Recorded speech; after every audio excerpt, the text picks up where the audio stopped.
Swayam Prabha. Digital India. Educated India.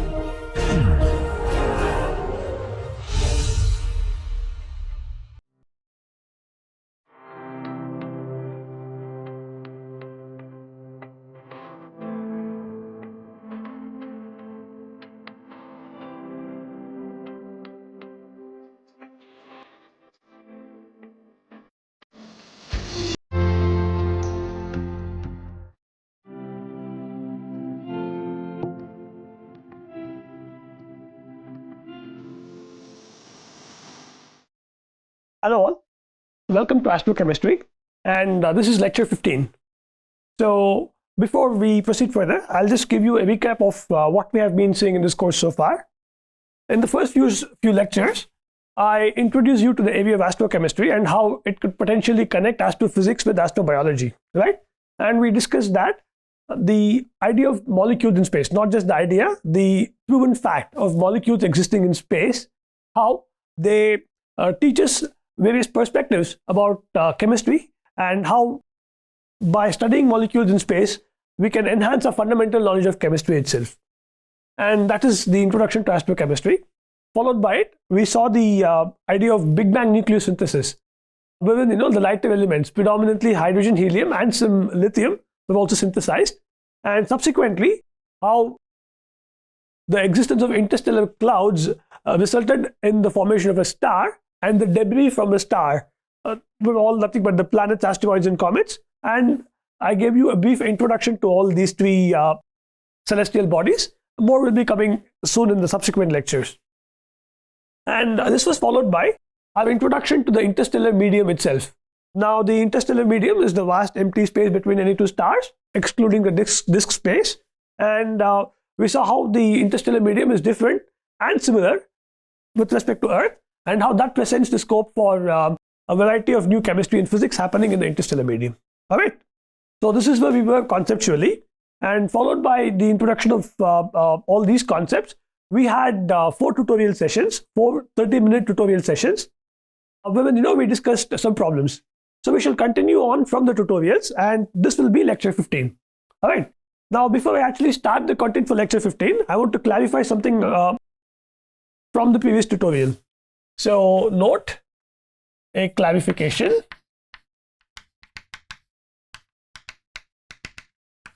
So in lecture 14, that is like tutorial 4, I had given you a question about the bond energies of various molecules, right?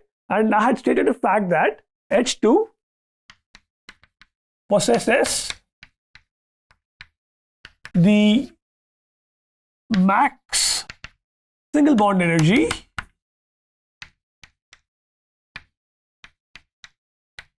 do you folks recall the value? It's approximately going to be around 430 kilojoule per mole amidst all diatomics. So the key phrases are single bond energy and diatomics. However, as some of you rightly pointed out, there is one phrase I'm missing here. What is it? It is homonuclear.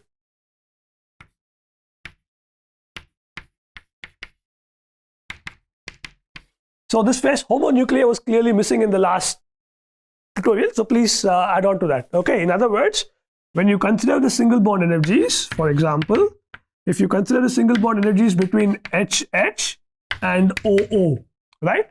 In that case, or for example, NN, SS, PP, CC, etc., therein hydrogen possesses the maximum bond energy. Okay. What you cannot compare H2's bond energy with is the heteronuclear diatomics. For example, let's say we're talking about like HF or SiO or CO, etc., etc. So please make a note of this.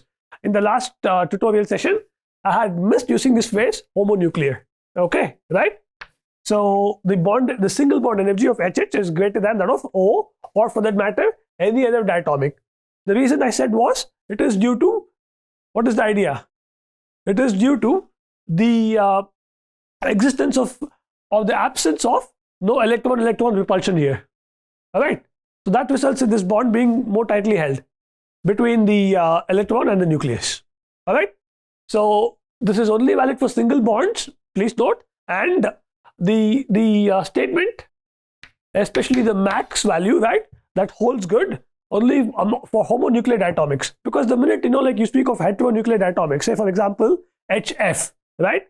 Now other characteristics such as the differences in the electronegativities, the asymmetry in the electron cloud distribution between hydrogen and fluorine, etc., they come into the picture, and the comparison would no longer be valid. Okay, so please note this clarification as we proceed towards today's lecture content. Okay. So what are we going to be discussing in today's lecture? Well, we shall be looking at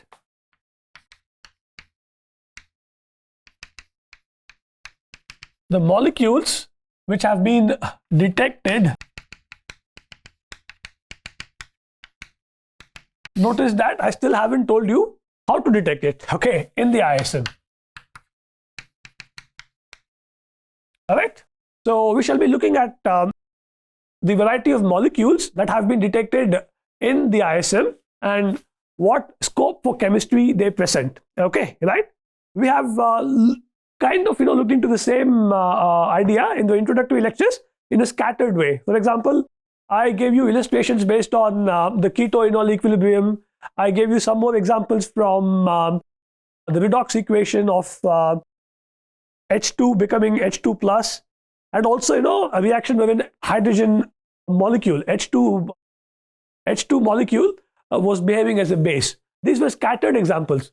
We shall be looking at this idea in a more focused way in the next 1 or 2 lectures. All right.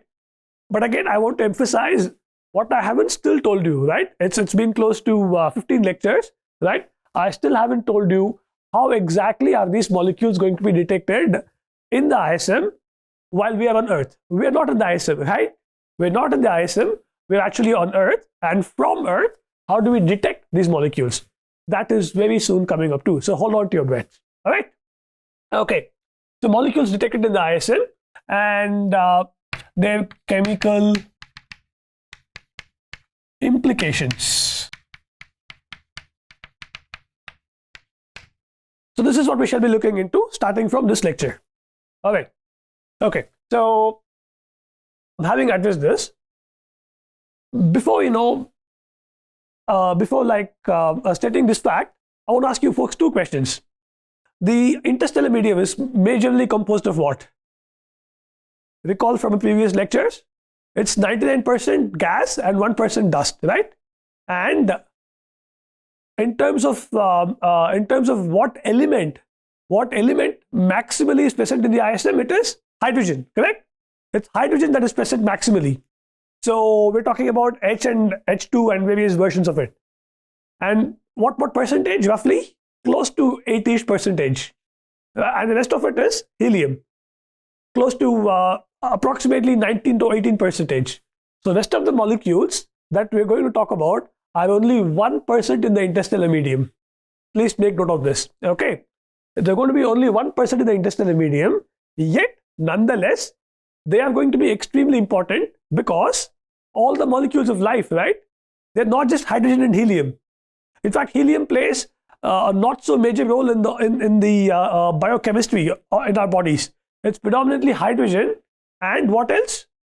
Carbon, oxygen, nitrogen, sulfur, phosphorus, etc. So these molecules composed of these elements and atoms, they only comprise of 1% in the ISM. Please make note of this. I'm not writing it down because I've already told you about the composition of ISM in the previous lectures.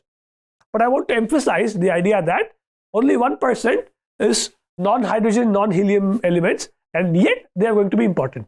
Okay? All right. So the next question, I shall be asking you is, where to look for molecules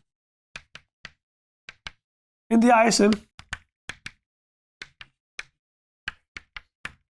So, do you understand the relevance of this question? The ISM, after all, is the vast empty space. Okay, vast almost empty space. I correct myself. Okay, it is the vast almost empty space between the two stars, excluding the disk space.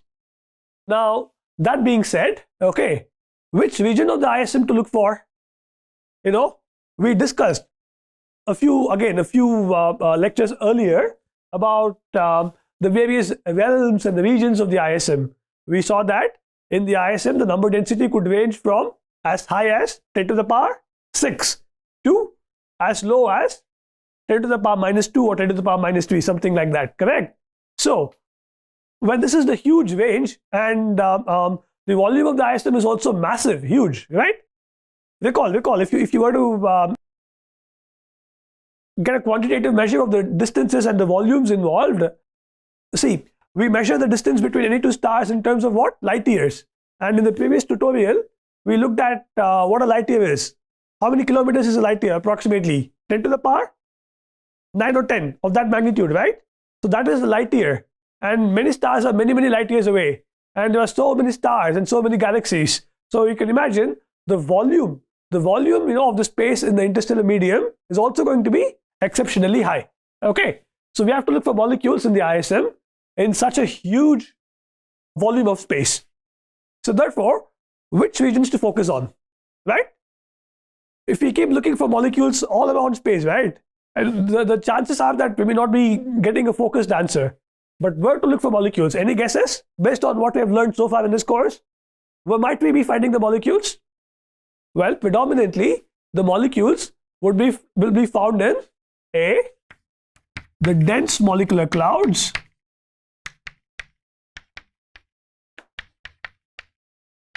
and B, the diffuse molecular clouds, correct? All right. So it is in these dense and diffuse molecular clouds that we shall predominantly be finding the molecules. What would be the temperature range in the dense molecular clouds? Approximately 10 Kelvin, somewhat, maybe 20 Kelvin at best. So I'll safely put it as less than 20 Kelvin, right? What about the diffuse molecular clouds? Well, in some cases, the temperature can go up to 100 Kelvin also, roughly 100 Kelvin. And what about the number density? The number density encountered based on previous lectures is going to be the max number density, around 10 to the power 6. The max number density is going to be around 10 to the power 6. All right. What about the max number density in diffuse clouds? The max number density, well, we'll be lucky, if it reaches 10 square or something. Okay, right? For example, in the H2 region, sometimes the number density can go up to 10 to the power 2 or something. Okay, all right. In fact, it is called diffuse because the number density is lower. So these are the two regions that where we predominantly are going to be looking for molecules. Why is it? Because in the other regions, the conditions for the existence of molecules is so much more drastic and inhospitable. Correct? Okay. So, for example, the hot ionized medium, etc., where so many molecules cannot exist under those harsh conditions. But again, why? What would be the reason why these molecules might not exist in such harsh conditions? Because we looked at the bond energies. We looked at the bond energies in the previous tutorial, correct? And we got the idea of the magnitude of the bond energies.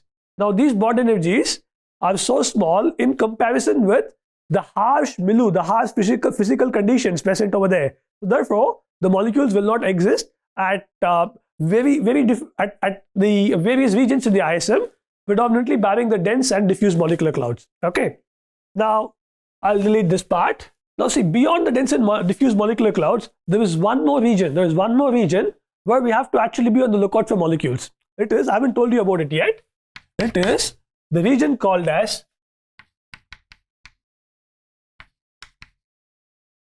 circumstellar envelope. Now, what's a circumstellar envelope? Well, so recall, going back to our introduction, to Big Bang nucleosynthesis and the formation of a protostar. What did we discuss? We were talking about the protostar getting formed as a result of the turbulence between the kinetic energy present in the molecules versus the gravitational potential energy. All right. Now, as a result, there are going to be clouds of molecules which are in constant flux, right? Which are in constant flux between the core, that is the core of the protostar, and the surrounding space. The surrounding space, is what is called as a circumstellar envelope. Okay, right? So the circumstellar envelope can be understood as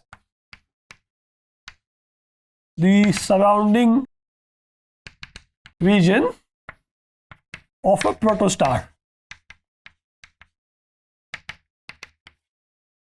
Alright, so I've already told you what the protostar meant. Kindly revisit the previous lecture if you're not 100% clear. Okay, now more generally speaking, it need not exactly be a protostar only, but for the purpose of our course, based on what we have understood so far, we limit our definition of a circumstellar envelope to that surrounding a protostar only. It can be any star in general, but I haven't taught you that part, so let's be okay with the protostar part itself as of now. Okay. Now, what is the beauty of this part?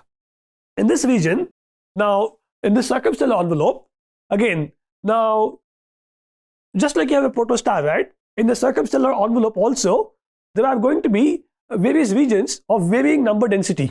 Okay, right? The densest part of the circumstellar envelope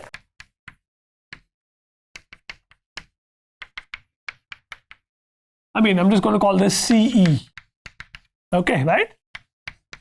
The densest part of the circumstellar envelope can contain molecules with a number density as high as 10 to the power 7. Okay, right? And a temperature of roughly 100 Kelvin also, max temperature. Okay. Please note this point very carefully. Now, what is the distinction between a circumstellar envelope and the molecular clouds? See, in the dense part of the molecular clouds, the number density is around 10 to the power 6. Can also be 10 to the power 7. But what is the temperature? The temperature is less than 20 Kelvin. Okay. In fact, for the most part, you can also say safely 20 Kelvin or 10 Kelvin also.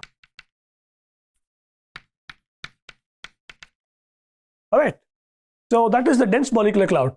Now, what about the diffuse molecular clouds? Well, here the temperature can be going up to 100 Kelvin. All right. Whereas the number density is of a much lower magnitude. It's a 10 to the power 2 max. All right. So this is the distinction between dense molecular cloud and diffuse molecular cloud. But when you have a circumstellar envelope, the number density can be as high as 10 to the power 7, right? And the temperature can also go as high as 100 Kelvin. This has serious implications. Once we study the thermodynamics and kinetics of molecules in space, we shall be able to better appreciate it. But for now, I'll state the results right away. The result is that the kind of chemistry that can happen with a higher number density and at higher temperatures, with a larger number density and a higher temperature, right? That it opens up new avenues for chemistry to evolve in the circumstellar envelope with respect to what is happening in the dense molecular clouds and diffuse molecular clouds, because the number density is low. It kind of presents a best of both the worlds scenario, where you have the temperature to also be slightly much higher than the dense molecular cloud, and the number density is also higher than what is noticed in the diffuse molecular clouds. All right. So predominantly, these are the three regions overall where we shall be looking for molecules in space.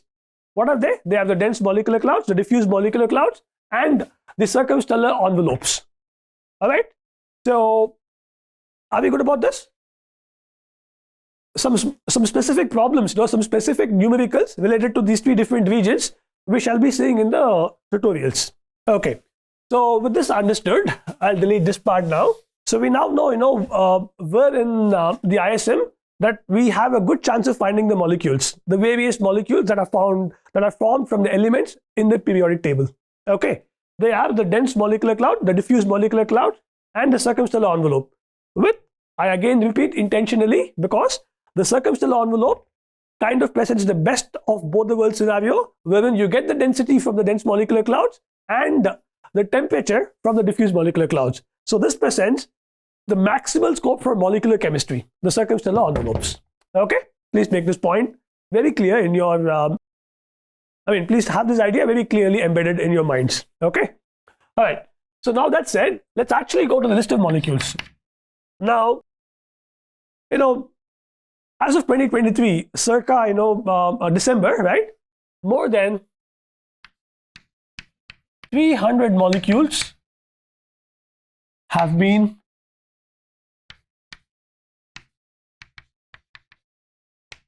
detected in space. More than 300 molecules have been detected in space. Okay, please make a note of this.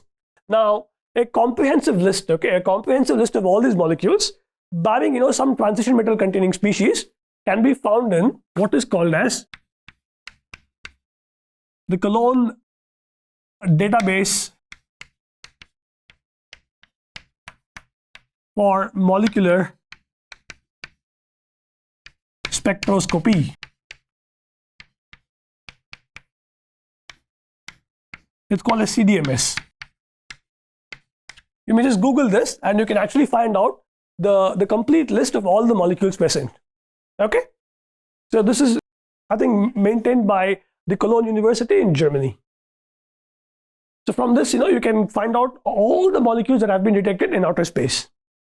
Okay, now this understood, in the next part of this lecture and the next few lectures, we shall be looking at the key individual molecules. Of course, I cannot go through all the 300 molecules, right? But if we go through representative molecules that have been found in the ISM, we shall be able to better appreciate and understand the nature of chemistry that's actually going to be happening there. Okay, so now in the next part of this lecture, starting from now, and perhaps for a few more lectures, we shall be looking into some key molecules amidst these 300 molecules. Roughly, some 20 or 25-ish molecules. Okay, yeah. So, and one more caveat. Well, so far, what is the molecule we have been predominantly discussing about in space? It's H2, right? So we shall, for now, right, take the liberty to move beyond H2, and its various ionized forms. Okay, so we shall start off with some diatomics. That is, there are two atoms present in these molecules detected beyond H2. All right. So what are some examples of some diatomics present in space? I'll give you.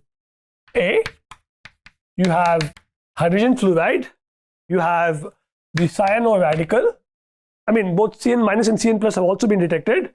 You have carbon monoxide, you have carbon monosulfide, and you have carbon monophosphide also. Now, these are some representative examples of diatomic molecules detected in space. All right.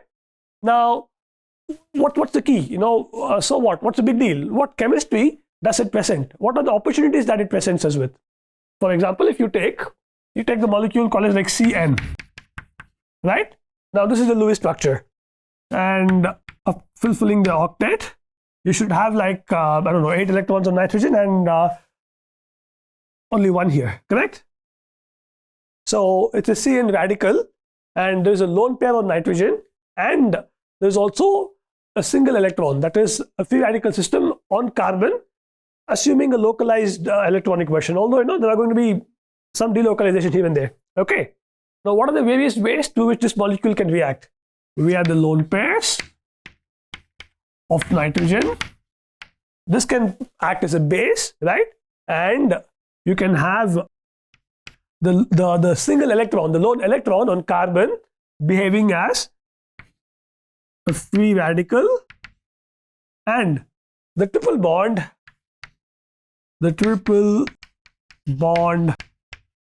can also be broken, right, by adding several species. So, considering the wide variety of possibilities in just a small diatomic molecule, so this molecule presents so many ways of reactivity. Likewise, the same thing with carbon monoxide, right? You can write the Lewis structure, and I'll give it to you as a homework. Write down the Lewis structures of CO, CS, and CP, and ascertain what are the modes by which they can react. And what about HF? How will HF react? Well, HF is what is the structure of a single HF molecule? H single bond F, right? Its reactivity is primarily due to the electronegativity difference between F and H. Okay, so what all can happen? Well, H can lose straight away as a proton, so you can form H plus, and the fluorine can form F minus in the gas phase. Okay, so these are the various different ways by which these diatomic molecules can react. I mean, another example could be KCl. We discussed this molecule in some length, right? While discussing the properties of the interstellar medium. We saw that KCl in space, in what chemically bonded mode does it exist? As ionic or covalent? In space, it's KCl, a discrete entity, it's a covalent bond there, right? That is because you don't have enough number density to actually form a large lattice. So KCl is expected to be a covalent bond. Okay, so the diatomic molecules, right, comprising of various atoms. We're talking about, what are the atoms in this list? The atoms are H, C, N, O, S, P, F, K. I'm sorry, I'll write it here. K and Cl, right? Now, if you think about it, these are the atoms, right? These are the atoms that are overall responsible for the evolution of organic and inorganic chemistry and are present ubiquitously on Earth, right? So the fact that these molecules have been detected in space gives us a very strong evidence, okay? I'm not saying a clincher, I'm saying a very strong evidence that life on Earth somehow could be connected with life, with the molecules detected in the ISM. Okay, so these are the diatomic molecules. Are we clear? So these are the diatomic molecules. There are many more actually, approximately, I think close to 50 or more diatomics have been detected. They also include silicon, so many molecules of, including transition metals, for example, titanium oxide, TiO, etc. But we're not going to be ALF, for example, aluminum fluoride, aluminum in +1 oxidation state. So the list can go on and on and on. But as a representative list, I've chosen this because they contain the various atoms that form the constituents of more complex molecules, and you can also see from the structure that there are multiple modes of reactivity. So these were the diatomics. Let us now move on to the triatomics. Okay, so what are some examples of triatomic molecules detected in space? I'm just going to give 3 examples, okay, for the triatomics. So this was A, and as part of B, so a molecule like silicon monoxide,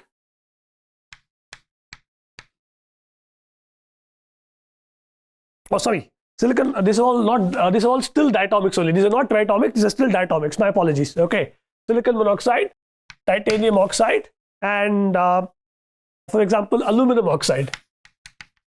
Okay, now these are also going to be examples of some diatomics. Now, what is the key distinction between molecules present in this category versus this category? Well, for one, you see the existence of elements which are further down in the periodic table, right? Silicon, aluminum, titanium, right? Vis-a-vis, here it's only potassium, which is further down in the periodic table. They were all otherwise, and phosphorus, they were all otherwise belonging to the first period in the periodic table. Okay, so that's one difference. What is the other difference? What did we look into the silicates? This is going to be the monomeric unit of silicates. What did we look into silicates? Well, we looked into the SiO bond energy in the tutorial. That was one instance. And we also looked into the silicates as existing in the meteorites and asteroids, correct? Okay, so I stopped this lecture at this stage. That, we have had 2 different classes of diatomics detected in the ISM. There are many more, but for our purpose, 2 classes are important. One, comprising majorly of the first period elements. Of course, there are some exceptions. And the other, which are going to be the monomeric units of the rocky substances formed in meteorites. Okay, so I shall continue with this part. In the next lecture. To summarize, in this lecture, we started off by discussing where in space can we look for molecules, and we discussed the idea of molecules found in dense and diffuse molecular clouds as well as the circumstellar envelope. And then we started off our discussion on the molecules detected in space, and we just started with the diatomics. On that note, I end this lecture. I'll see you in the next lecture. Thank you.